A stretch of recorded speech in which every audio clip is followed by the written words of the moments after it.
I love Jubin Garg. I love Jubin Garg. Joy Jubin Garg. Joy I Ahom.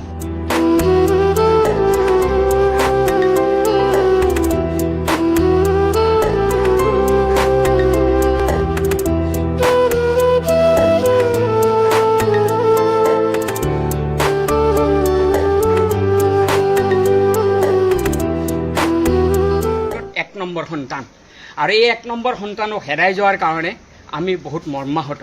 তেওঁ এজন শিল্পী নাছিল, তেওঁ এজন মানৱ দৰ্দী আছিল, তেওঁ মানৱ বিপ্লৱী আছিল। প্ৰজন্মৰ কাৰণে তেওঁৰ ইতিহাস ৰচনা কৰি গৈছে।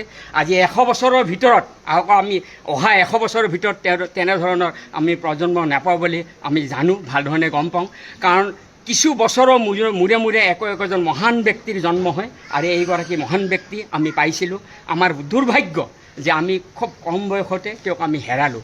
আৰু যিসকল ব্যক্তিৰ ষড়যন্ত্ৰত তেওঁ আজি আমাৰ কম সময়ৰ ভিতৰত আমাৰ মাজৰ পৰা আঁতৰি যাব লগা হৈছে, সেইসকল ব্যক্তিক অনতিপলমে সম্পূৰ্ণ মানে বিচাৰ বিবেচনা কৰি চৰকাৰেতো ইতিমধ্যে তদন্ত কৰিয়ে আছে বুলি আমি গম পাইছোঁ। কিন্তু এই তদন্তটো যেনেধৰণৰ হ'ব লাগিছিল সেনেধৰণৰ তদন্ত হোৱা নাই। আমি সৰ্বসাধাৰণ ৰাইজে আমি অনুভৱ কৰিছোঁ।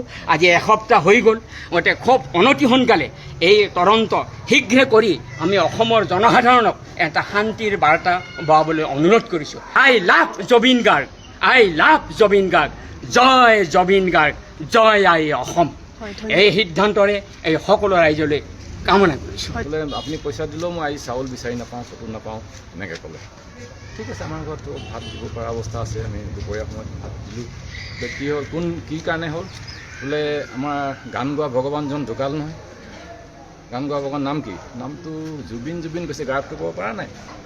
যি নহওক, তেওঁ তেতিয়া মোক এটা কথা ক'লে, যিটো দিশ মানৱ দৰ্দী দিশটো মোক উন্মোচাই দিছে জুবিন গাৰ্গৰ। তেওঁ আমাৰ ক'ভিডৰ সময়ত তেখেতে আমাৰ অঞ্চলত গৰীব মানুহসকলৰ কাৰণে ট্ৰাকত চাউল পঠিয়াই দিছিল।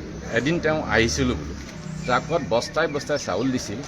এই চাউলখিনি আমাৰ অন্ততঃ একো নহ'লেও পাচলিও পোৱা নাছিলোঁ, একো পোৱা নাছিলোঁ, ভাতখিনি সিজাইতো খাব পাৰিছিলোঁ। তেনেকুৱা এজন মানুহ ঢুকাই গ'ল। তেওঁ কি কৰিছিল জানানে? গান গাইছিল বুলি জানো। মানুহগৰাকী একদম সঁচা অন্তৰে কথাখিনি কৈছিল।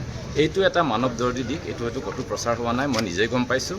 গতিকে এইখিনিয়ে মই জুবিন গাৰ্গৰ আত্মাৰ সদগতি কামনা